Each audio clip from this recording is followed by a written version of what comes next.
మనం పెంపొందించుకున్న విధి విధానాలను తెలంగాణ రాష్ట్రం రాగానే ఇవన్నిటిని కూడా కాల రాసిండు చంద్రశేఖరరావు గారు.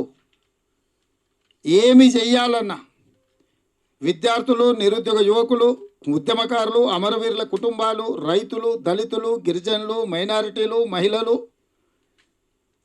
పాత్రికేయ మిత్రులు అందరినీ వర్గశత్రువులుగా చూడడం మొదలుపెట్టిండు. మనం ఎన్నుకున్న ప్రభుత్వము, మనం తెచ్చుకున్న ప్రభుత్వము, ఆ ప్రభుత్వాన్ని చూసి మనం భయపడాల్సిన పరిస్థితి, ఆ ప్రభుత్వమే మనల్ని భయపెట్టి బతకాలనుకుంటున్నప్పుడు ఆ ప్రభుత్వాన్ని చూసి భయంగా బతికే పరిస్థితి ఈ రాష్ట్రంలో దాపురించడం ప్రజాస్వామ్యానికి, తెలంగాణ ప్రజలకు మంచిది కాదు.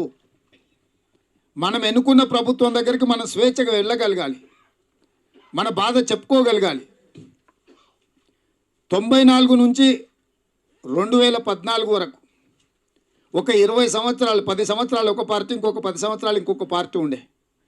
ఈ సందర్భంలో ఉన్న ముఖ్యమంత్రులు పెద్దలు రోసయ్య గారితో సహా 3 గంటల నుంచి 5 గంటల వరకు సచివాలయంలో ఉండి సంఘాలను, ప్రజాప్రతినిధులను, పౌర హక్కుల వాళ్ళని కలిసి వాళ్ళు ఇచ్చే విజ్ఞాపన పత్రాలు తీసుకొని అందులో ఏ అంశం ఉందో కింది అధికారులకు సూచన చేసేటోడు.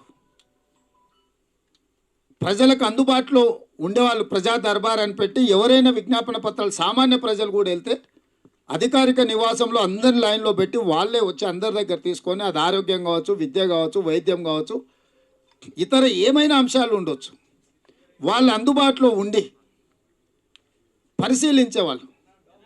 గతంలో మీకు అందరికీ తెలుసు, సచివాలయంలో సి బ్లాక్ ముందర మీకు జర్నలిస్టులకు ఒక ప్లేస్ ఉండేది. జర్నలిస్టులు ముఖ్యమంత్రి కార్యాలయాన్ని కూడా వితౌట్ కెమెరాస్ సి బ్లాక్ వరకు లోపలికి పోవడానికి మీకు అవకాశం ఉండే. మేము ఎప్పుడు రిప్రజెంటేషన్స్ తీసుకెళ్ళినప్పుడు మీరు అందరూ మాతో పాటు అక్కడి వరకు వచ్చేది. బయటకు వచ్చి అక్కడ పత్రికా మీ మీడియా మిత్రులకు బ్రీఫింగ్ చేయడానికి ఒక ప్లేస్ ఉండే. అవసరమైన కనీస మౌలిక వసతులు అక్కడ ఏర్పాటు చేసి ఉండే.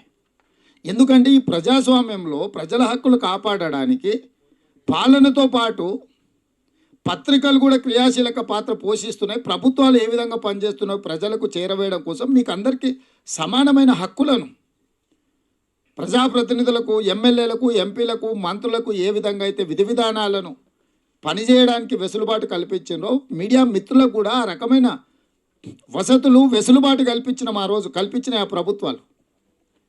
మీరే నిలువెత్తు సాక్ష్యం. సచివాలయంలో ఈరోజు మన సొమ్ముతో మనం నిర్మించుకున్న, మనం తెచ్చుకున్న, మనం ఎన్నుకున్న ప్రభుత్వము ప్రతిపక్ష నాయకులను సచివాలయానికి రాణిస్తలేరు, పాత్రికేయ మిత్రులను సచివాలయంలో కాలు పెట్టనిస్తలేరు.